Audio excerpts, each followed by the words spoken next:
Shalom Bapak Ibu Saudara dimanapun berada. Saya percaya hari ini kita penuh dengan kasih dan anugerah Tuhan, sehingga kita makin menyala-nyala, makin kuat untuk menjalani seluruh kehidupan. Sekalipun mungkin ada di antara saudara yang hari ini mengalami proses yang berat, hari ini mungkin mengalami kekecewaan dan mengalami berbagai-bagai macam pencobaan. Namun percaya bahwa Tuhan tidak pernah meninggalkan kita. Tuhan setia dan kasih-Nya selalu ada bagi kita. Saudaraku yang dikasihi Tuhan, setahun ini kita diajar untuk bagaimana hidup kita dipanggil menjadi berkat. Hidup kita dipanggil untuk menjadi terang, agar kehidupan kita mempermuliakan nama Tuhan dan menjadi berkat bagi sesama. Nah saudara, hari ini kita juga akan belajar tema yang sama, yaitu kamulah terang dunia. Mari saya ajak saudara untuk melihat dalam Injil Matius pasal yang ke-5 ayat 4 sampai dengan yang ke-16. Matius 5 ayat 14 sampai 16. Firman Tuhan berkata, "Kamu adalah terang dunia. Kota yang terletak di atas gunung tidak mungkin tersembunyi.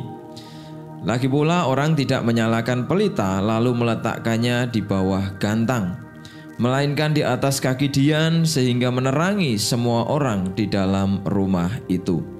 Demikianlah hendaknya terangmu bercahaya di depan orang, supaya mereka melihat perbuatanmu yang baik dan mempermuliakan Bapamu yang di sorga." Saudaraku yang dikasihi Tuhan, Tuhan Yesus sendiri berkata, Alkitab berkata bahwa kita adalah terang dunia. Tuhan berkata kamu adalah terang dunia. Saudaraku, itu adalah sebuah statement atau sebuah identitas atau sebuah status dalam diri kita. Status kita sebagai anak-anak Tuhan adalah terang, bukan akan menjadi terang, bukan yang lain, saudara, tetapi kamulah Bapak Ibu Saudara dan saya terang dunia. Kalau kita melihat fakta dan kenyataannya, saudara, turun naiknya siklus kehidupan kita sebagai anak-anak Tuhan, maka akan ada banyak turun naik kehidupan. Itu akan mengakibatkan kadang kehidupan rohani kita menurun, kadang kehidupan rohani kita menyala-nyala kuat, kadang juga suam-suam kuku dan lain sebagainya. Saudara, disitulah kadang kita mempertanyakan bagaimana kami ini terang. Saudara, ada satu gambaran yang baik. Saudara, ada satu gambaran di mana ada sebuah istilah, saudara, sebuah bangsa yang merdeka adalah bangsa yang berdaulat. Seperti juga bangsa kita.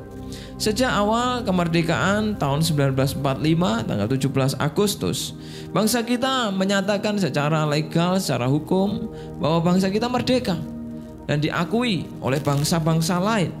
Saudara, tetapi ketika bergerak menuju setelah tahun 45 dalam menjalani kemerdekaan, bangsa kita mengalami, saudara, revolusi. Terjadi banyak yang namanya kegelapan, intimidasi, perpecahan. Jadi proses untuk mewujudkan sebuah bangsa yang merdeka itu butuh waktu. Seperti bangsa kita yang dikatakan merdeka, tetapi pada fakta dan kenyataannya kemerdekaan waktu-waktu itu, apalagi awal-awal revolusi, saudara, sangat kurang sekali yang namanya kelihatan seperti bangsa yang merdeka.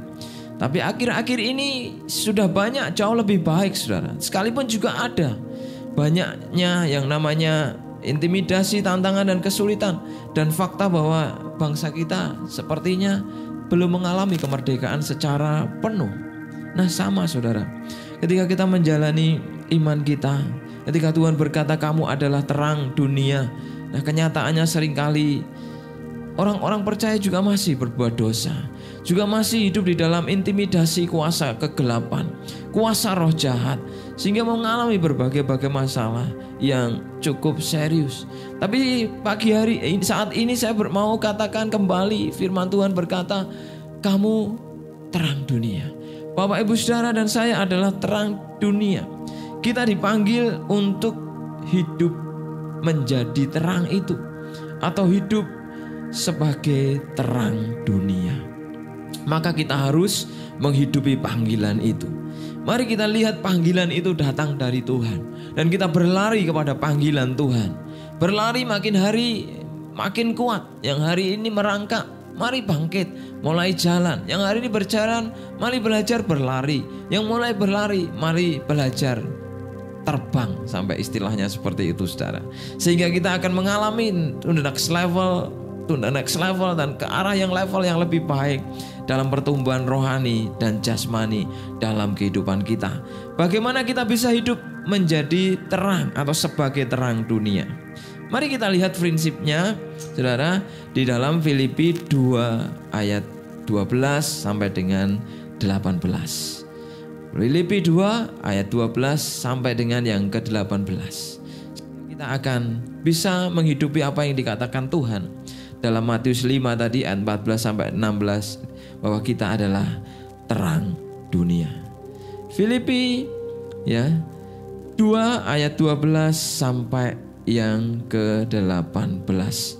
Saudara, yang pertama, saudara, bagaimana kita bisa melangkahkan kaki kita hidup dalam panggilan Tuhan sebagai terang dunia? Yang pertama adalah prinsip ketaatan, saudara, atau hidup di dalam ketaatan.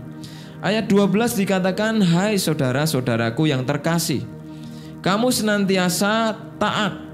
Karena itu tetaplah kerjakan keselamatanmu dengan takut dan gentar, bukan saja seperti waktu aku masih hadir, tetapi terlebih pula sekarang waktu aku tidak hadir. Saudara, untuk kita dapat berlari dalam panggilan Tuhan menjadi terang dunia, prinsip pertama yang harus kita hidupi adalah prinsip ketaatan. Di situ dikatakan kamu senantiasa taat.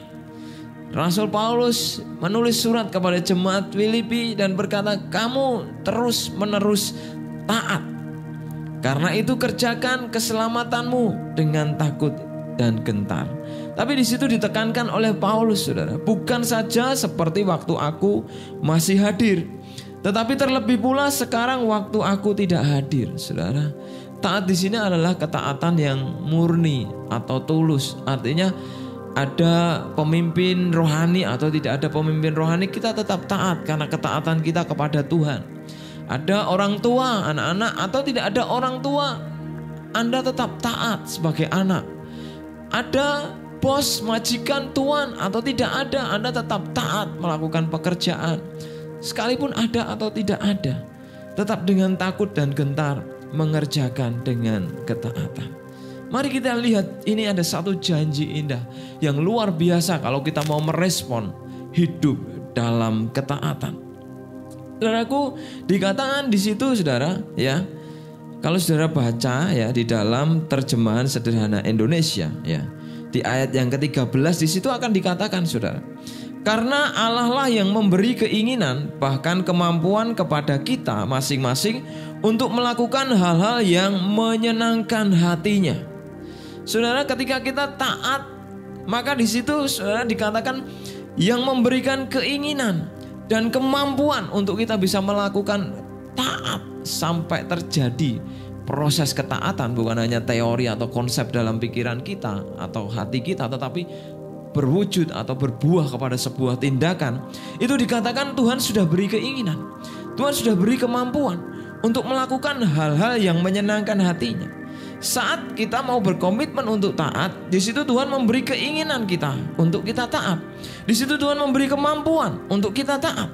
Saudara, kemampuan seperti apa? Kemampuan untuk menyenangkan hati Tuhan. Ada banyak orang yang gagal taat karena kemampuan untuk menyenangkan siapa? Menyenangkan hati kita sendiri, menyenangkan bos, menyenangkan orang yang kita segani. Saudara, itu penting juga. Menyenangkan hati orang itu juga penting. Tetapi yang paling penting yang menjadi tugas utama kita adalah menyenangkan hati Tuhan.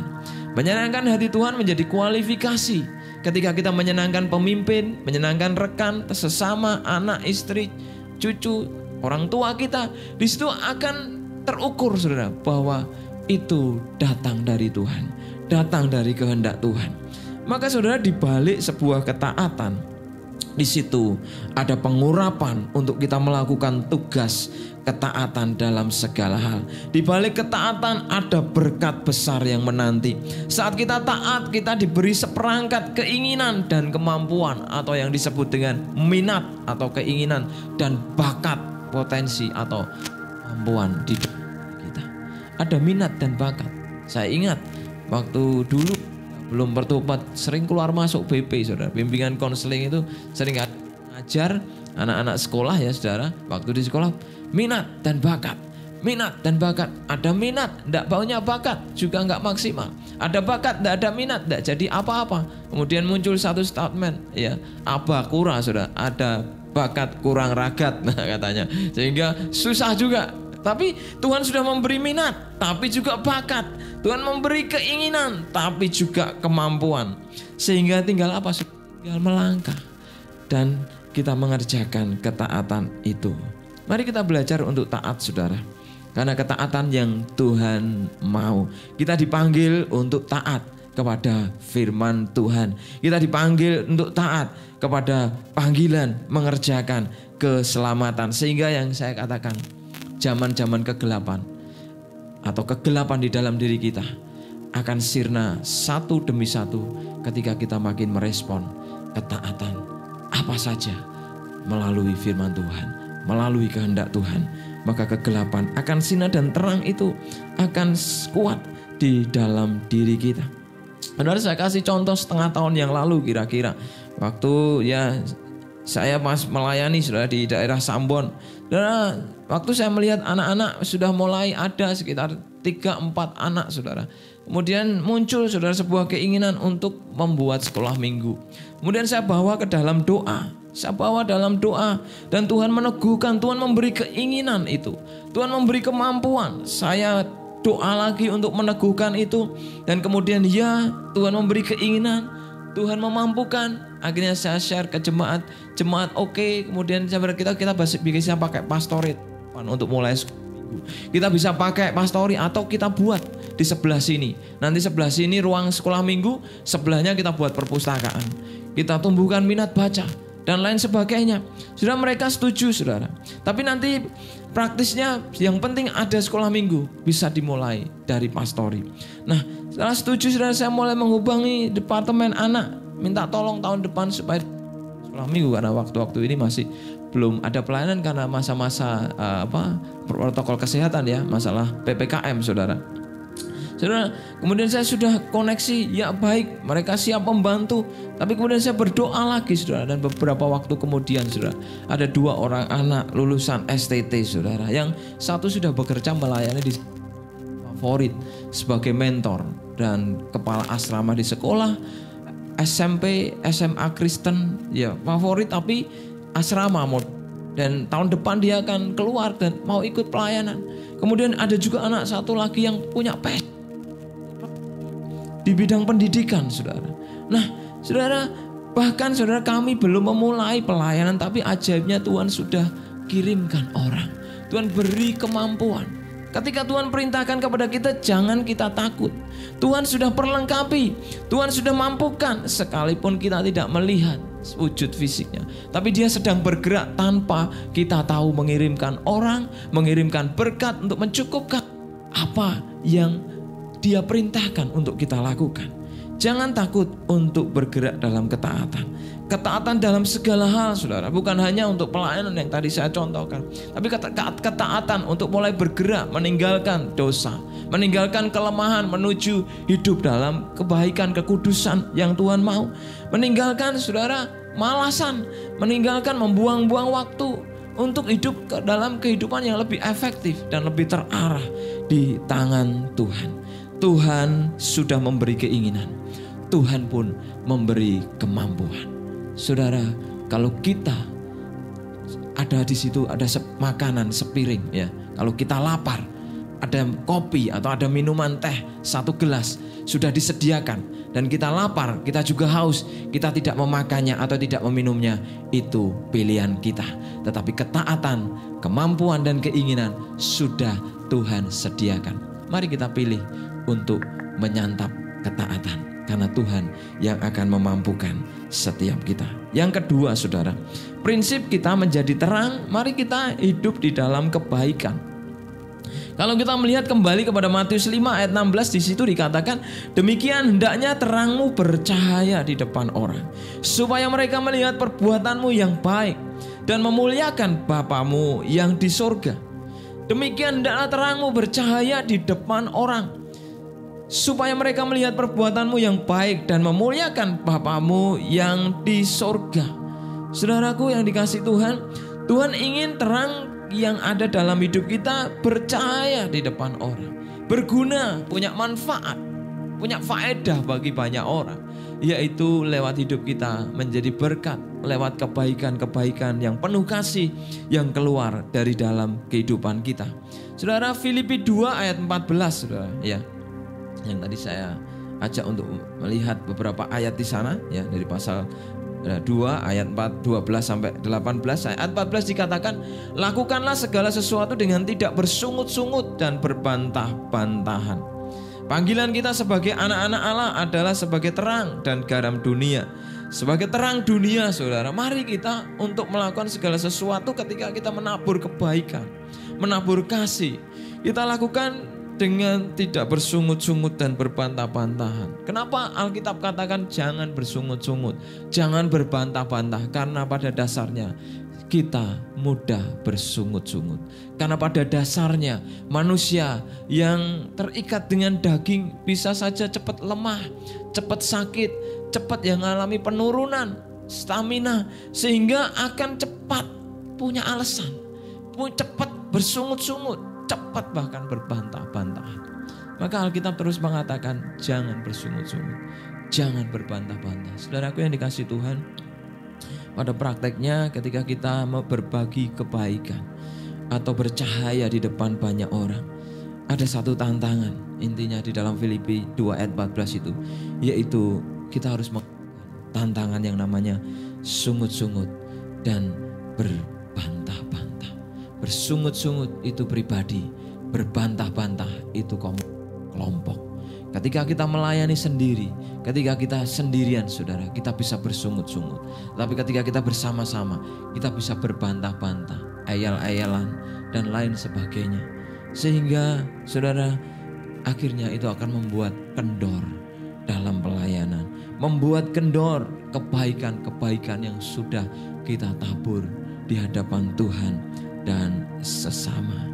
Saudaraku yang dikasihi Tuhan, kalau kita mau menjadi hidup kita menjadi terang, atau kita bergerak dalam panggilan Tuhan sebagai terang, maka kebaikan kita harus diketahui semua orang, tetapi itu harus koridor saya katakan ketulusan dan kasih yang murni. Sebenarnya jika kita memberi, kita pasti juga akan menerima. Dalam surat Yakobus, saudara, jangan tahan kebaikan bagi orang yang berhak menerimanya. Ada beberapa ayat di Amsal yang juga mengatakan yang hampir sama dengan itu. Intinya kebaikan itu jangan ditahan. Kebaikan itu harus diberi. Bagaimana Pak kalau nggak punya apa-apa Pak? Apa kita juga harus memberi? Saudara, kebaikan itu tidak harus kita berikan secara materi. Ketika saudara bangun tidur, keluar dari rumah, mungkin jalan-jalan, saudara senyum, sapa orang-orang di sekitar saudara. Mungkin ada yang lagi sedih, lagi merenungkan sesuatu, punya permasalahan, saudara sapa, hatinya mungkin bisa seperti disiram air, menjadi dingin dan segar. Saudara, kebaikan bukan selalu materi. Kebaikan ada ditaruh Tuhan. Tadi saya katakan tetap berhubungan dengan keinginan dan kemampuan yang ditaruh Tuhan untuk bergerak dalam ketaatan dalam waktu kita berbuat baik. Nah, saudaraku, waktu kita memberi, waktu kita berbuat baik, prinsip firman Tuhan katakan kita pasti akan menerima. Saat kita menolong orang lain, pada saat yang sama Tuhan sedang bergerak untuk menyatakan pertolongannya kepada kita. Artinya waktu kita menolong orang lain, memberkati orang lain, artinya kita sedang memberkati diri kita sendiri. Kita sedang menolong diri kita sendiri. Apa yang kita lakukan untuk orang lain sebenarnya kita sedang melakukannya untuk diri kita sendiri. Saudara, ada satu ilustrasi yang cukup baik, saudara. Ada seorang buta, saudara.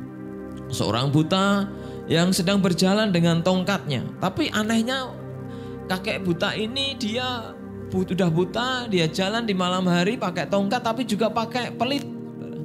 Dia pakai pelita atau pakai lampu teplok, saudara, yang di bawah. Saudara, ironis kan? Aneh, saudara. Orang buta ngapain pakai pelita? Ya, dia sudah nggak bisa melihat. Satu kali, saudara, ada orang yang melihatnya dan kemudian menegurnya, saudara, dan berkata kepada kakek yang buta ini, saudara, yang tangan kanannya memegang tongkat dan tangan kirinya membawa lampu atau pelita. Saudaraku, dan dia berkata karena penasaran, mengapa kakek berjalan bawa lampu? Ya, saudara, dengan heran pria itu bertanya, bukankah kakek tidak bisa melihat? Kenapa harus pakai lampu? Ngerepoti kek, ya, ngeribeti, ya kan? Gak diperlukan, gak ada faedahnya bagi orang ini, saudara.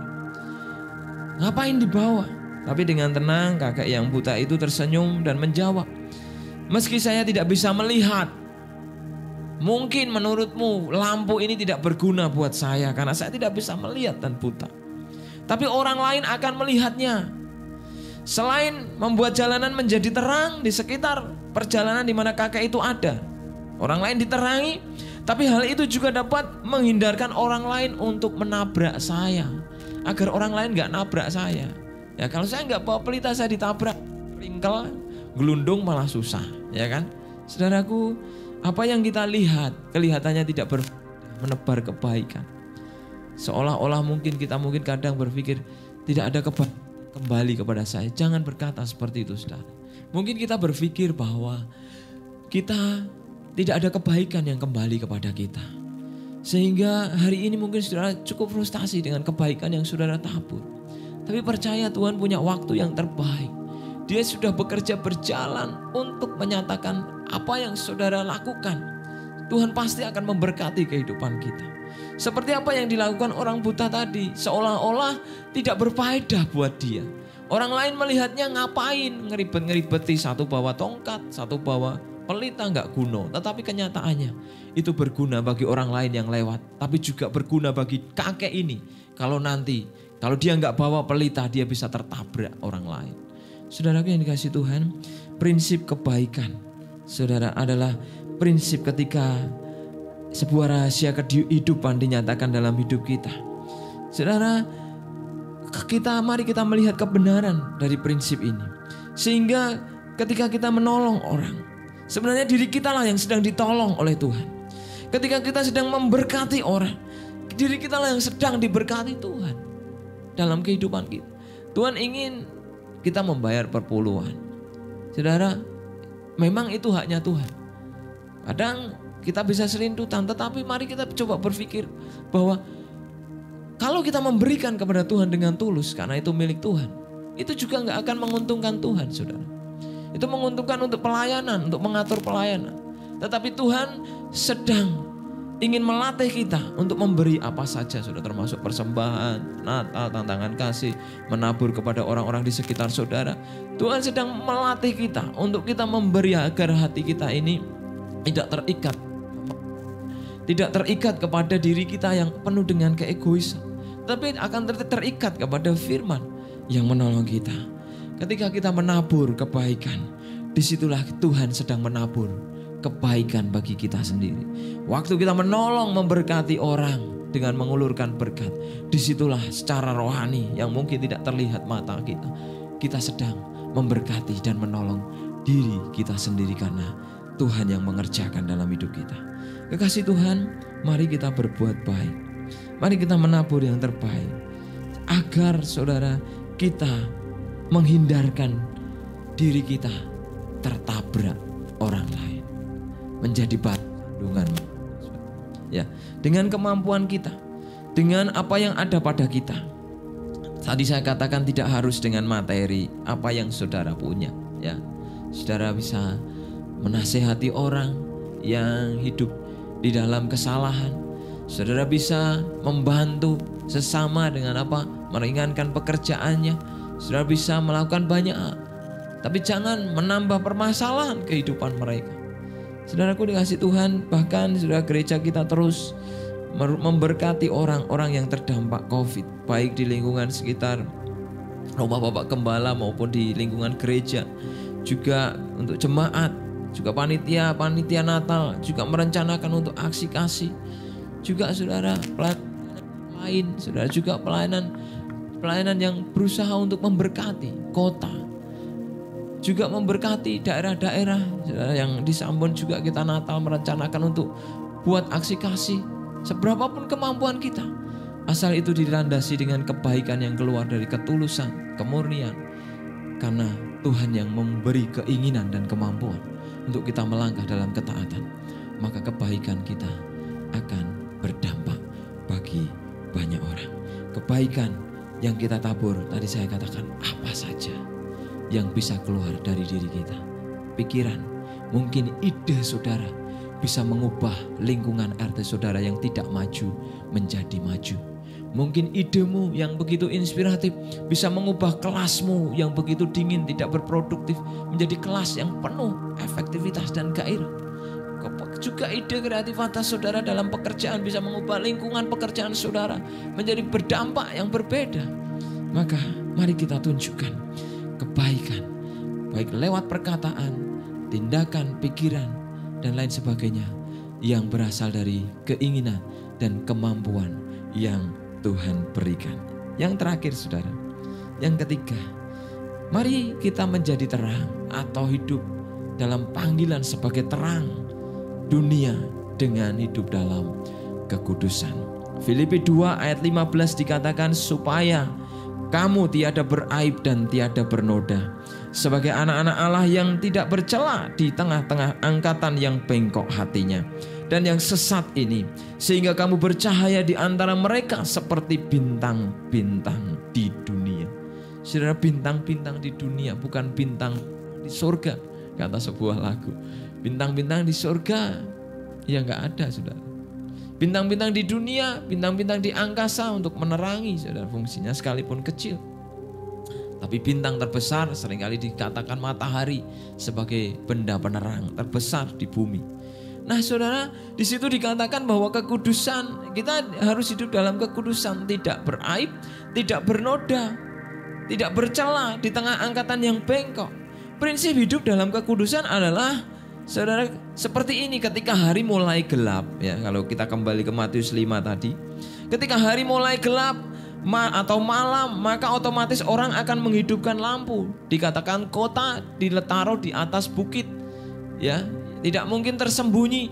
Di situ dikatakan orang menyalakan pelita tidak mungkin ditaruh di bawah gantang, tetapi di atas kaki dian, agar tempatnya tinggi dan bisa menerangi di sekitarnya. Sama ketika malam hari, orang akan menghidupkan lampu agar di dalam rumah menjadi terang, agar di luar di jalan-jalan menjadi terang, tempat-tempat yang gelap menjadi terang, sehingga bisa terlihat dan aktivitas tidak terganggu. Pada zaman dahulu, waktu malam tiba, maka orang dengan segera akan menyalakan pelita. Mereka mengisi minyak sebelumnya dan kemudian menyalakan pelita yang fungsinya untuk menerangi, saudara, sehingga rumah akan tetap terang, sekalipun tidak seterang siang, ya, kalau pelita, tetapi tetap terang, saudara, dan terhindar dari kegelapan. Kita berkata, saudara, tadi saya katakan bahwa di situ lampu, saudara, atau yang namanya pelita, ya, ditaruh di atas sehingga akan menerangi sekitarnya. Prinsip hidup kekudusan adalah seperti minyak yang ada di dalam pelita, karena kita dikatakan kita ini terang, ya. Jadi kekudusan bukan apinya, saudara. Kita ini terangnya, terang yang percaya. Tetapi membutuhkan yang namanya prinsip hidup dalam kekudusan agar terang api kita tetap menyala.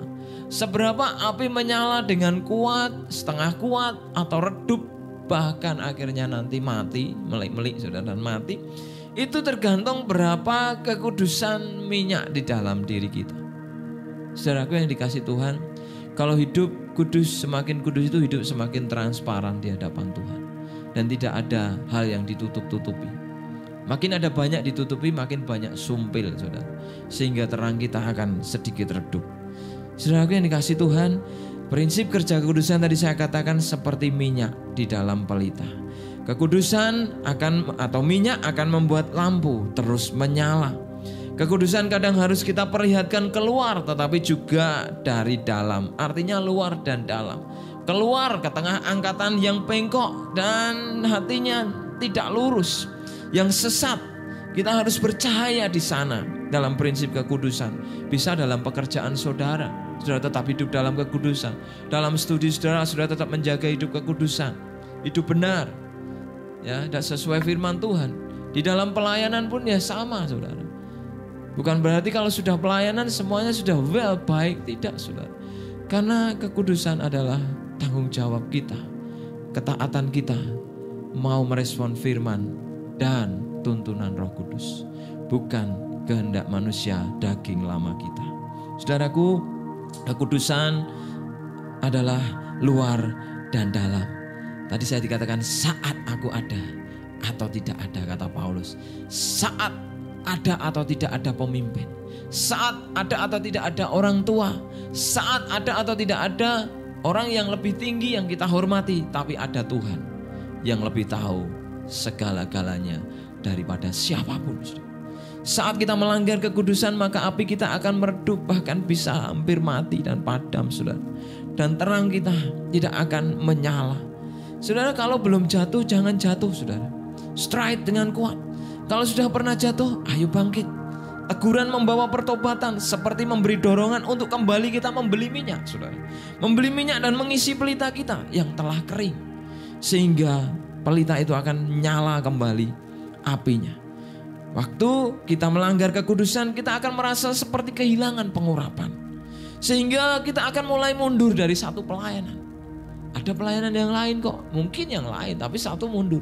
Tapi orang yang penuh dengan minyak, dia akan menyala-nyala ke segala area, bahkan akan menambah area yang baru lagi, kemana Tuhan mau dia kerjakan dan gerakan yang baru lagi.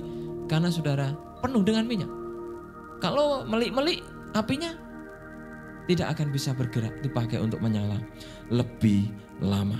Saudara, seseorang harus taat kepada Tuhan. Kita harus taat kepada Tuhan. Mari kita bergerak. Karena ketika kita kehilangan pengurapan Tuhan, ketika kita hidup tidak kudus, maka kita akan kehilangan pengurapan Tuhan. Kita mulai undur dalam pelayanan, undur dalam berbuat baik, mulai undur, mengurangi jadwal aktivitas rohani, dan akhirnya semakin jauh dari Tuhan. Seorang yang melanggar kekudusan di dalam area pelayanan atau pekerjaan atau apapun itu, saudara, dia pasti akan mengalami peredupan. Kalau dia merasa kuat, itu tidak bertahan lama, karena segala sesuatu tidak bisa ditipu, saudara. Ya, kalau orang itu bisa bertahan, artinya orang itu sudah mendapatkan pengurapan kembali, minyaknya penuh terisi. Tetapi orang tidak bisa menipu Tuhan. Mari kita belajar untuk hidup dalam kekudusan. Dikatakan kuduslah kamu sebab aku kudus. Saat hidup penuh kekudusan kita, hidup kita penuh dengan kekudusan, maka kita akan seperti pelita yang penuh dengan minyak, yang apinya terus menyala dengan kuat dan semakin kuat, sehingga kita dikatakan kamulah terang dunia. Mari bergerak, saudara. Bergerak dalam area ini yang Tuhan mau kita hidup dalam ketaatan, yang Tuhan mau kita hidup untuk berbuat kebaikan apa saja, yang Tuhan mau kita hidup dalam kekudusan. Seringkali kekudusan menjadi masalah yang besar dalam kehidupan kita, tapi Tuhan punya solusi. Ada teguran, kembali ke jalan Tuhan. Pukulan membersihkan lubuk hati. Saudara, ketika saya ditegur Tuhan, langsung dalam doa atau waktu baca firman, seringnya waktu baca firman, saudara, dan waktu berdoa, Roh Tuhan seringkali tegur. Orang lain tidak tahu, saudara, dan dosanya saya anggap dosa kecil-kecil aja, biasa-biasa tuh. Tapi ketika Tuhan tegur, saudara, itu sudah jungkel balik nangis, saudara. Karena apa? Saya mau belajar. Ketika lampu saya akan melik-melik, jika minyak dalam diri saya tidak pernah terisi dengan penuh. Mari kita rindu dipakai Tuhan, sehingga tahun ini yang akan sebentar lagi berakhir, karena ini sudah November, saudara, kita akan menggenapi firman Tuhan yang disampaikan Tuhan lewat Bapak Gembala. Bangkit dan jadilah terang. Semakin kuat, banyak orang akan dimenangkan bagi kemuliaan nama Tuhan. Tuhan memberkati kita semuanya. Haleluya, puji Tuhan.